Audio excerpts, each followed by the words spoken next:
Alright guys, and welcome to another video. Today we're going to be doing a tier list for the Burning Crusade classes, and bear in mind this is going to be a tier list for the launch of the Burning Crusade, so tier 4 raids like Karazhan Gruuls and Magfaridons. I will make videos in the future for different tiers of raid content throughout the Burning Crusade's lifetime, because these classes in these tiers will definitely jump around as the expansion actually progresses. The important thing to bear in mind is that there's two kinds of people in the community right now. First of all, people who play on private servers and people who don't, and people who just have fond memories of the Burning Crusade from when they used to play it. And the issue is that the people playing on private servers are playing massively buffed servers where the raid bosses and the scripting is way more difficult, which means that raid guilds have to min-max much more and have more optimal setups in order to clear the content. So people on private servers are try-harding a lot more right now. There were people on my last video that has a similar topic to this, basically saying that yeah, if you're a warrior or you're a rogue you're not getting a raid spot, and that's probably true if you're playing on private servers that are massively buffed, but when the TBC actually launches, it's not going to be the case. It won't matter that you're doing 300 less DPS than a warlock, because if you're a valuable raid member, you turn up on time, you know, every week on time, you're going to get a raid spot, and it's much better to have a more balanced setup so that when it comes to giving out gear, it's faster to gear everyone up and you're not wasting loot. The reason why I say this is because I don't want people to be massively disheartened if the class that you want to play in TBC is a low tier class.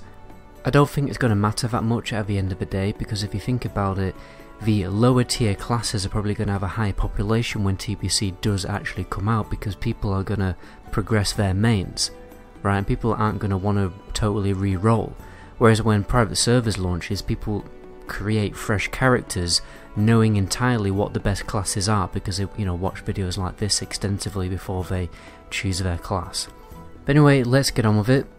Last thing to bear in mind is that I haven't rated these classes purely on things like healing per second or damage per second. They are evaluated on their value that they bring to a raid. So the support classes bring a lot of value to a raid, but don't do that much DPS as the other classes. I've decided to only use 3 tiers this time, because I think if you use like 4 or 5 tiers, it makes certain classes look way too good or way too bad, and it causes way too many arguments in the comment section, so I'm only using 3 tiers. So for tier A, firstly we have Resto Shaman, Holy Priest, Resto Druid and Holy Paladin. So basically all of the healers I've put into tier A, because they're always a massively high demand, and healers always bring a massive amount of support and value to a raid. Pretty straightforward. Next we have Hunter and Warlock. Hunter and Warlock are the absolute kings of DPS in the Burning Crusade. From the beginning of the Burning Crusade all the way to the end, they're going to be topping the DPS meters, and they are just simply the best DPS in the Burning Crusade. And lastly we have a Protection Warrior. Again, remember that this is bearing in mind the launch of a Burning Crusade and tier 4 raids, because I know that Prot Warrior kind of fall off as the expansion progresses and Feral Druid and Prot Paladin have more value. So just bear that in mind. But yeah, basically the Protection Warrior is definitely the best tank in tier 4 raiding, and it's simply because of all their really strong defensive cooldowns. So for tier B, first of all I've put all the support classes in this tier, so Shadow Priest, Ret Paladin, Boomkin, Feral Druid, Enhancement Shaman, Elemental Shaman, and that's all of them. All of these classes provide a massive amount of useful utility, off healing, mana regeneration, all that kind of great stuff to a raid, including really useful buffs and debuffs. Next we have the Mage. The only real reason why Mages in tier B is because they do less DPS than Hunters and Warlocks and do more DPS than the melee classes, and they are kind of semi-useful because they can give the raid food and do decursing and stuff like that. But as the expansion progresses, I've heard in some it is more difficult for a mage to actually get a raid spot, unfortunately. And lastly we also have the meme spec tanks, although they're not really much of a meme spec in the Burning Crusade. So we have Protection Paladin and Feral Druid as the second best tanks for TBC raiding. And lastly we have tier C. which is where the melee DPS live, unfortunately, and that is obviously a warrior and a rogue. And you're probably thinking, no way a rep paladin or an enhancement shaman is in a higher tier than a warrior or a rogue.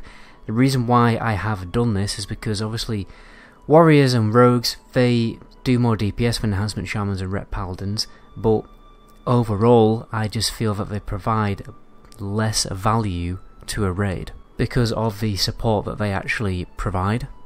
But that's just my humble opinion. You can massively disagree with me if you want to, but like for instance rep paladin, they can use Crusader Aura to regenerate every single paladin seal on the boss, which provides ridiculous AoE healing, mana regeneration, and 3% extra crit damage on every single other DPS in the raid. So in my eyes that's a massive amount of value, because rogues, they do provide value in the DPS that they provide and some useful utility from time to time, but overall they're not really a support class, they're more of a selfish class, and so is the warrior. Armspec does provide a little bit more value than Fury because it has a debuff that increases the DPS of the entire raid by 4%, which is actually pretty useful. So I'd argue that an armed warrior is probably a little bit better and going on to a tier B class rather than a Fury warrior. But anyway, I don't want people to be massively disheartened or massively angry with the fact that warriors and rogues are in tier C, because they are going to get brought to raids. You know, there's going to be a couple in most raid groups. They're not going to be the, you know, the meme specs of classic WoW. They're not going to be a classic WoW enhancement shaman where they have absolutely barely any value, because they do. And to be honest, if you get lucky and you get really strong weapons really early in your raiding, you actually will out DPS the other DPS simply by the fact that you've got an awesome weapon. So if, say for instance you're an armed warrior and you get Despair really early, that's going to be a massive DPS boost. And you will be competing with the other DPS in a raid, and obviously you probably will do more DPS than all the support classes. Although in my experience a rep paladin can very easily compete on DPS meters with a warrior and rogue if you're playing Blood Elf and you have Seal of Blood, in my personal experience. And then obviously you also provide a lot more, like I said, value in the ways of utility.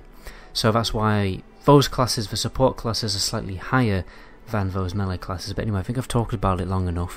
At the end of the day, I just really don't want people to get angry and disheartened by the fact that warriors and rogues are a tier C class, because I know a lot of people who are playing Classic and are looking forward to playing TBC, a lot of them are playing warriors and rogues. Anyway, my name is Metagoblin. Until my next video, ciao.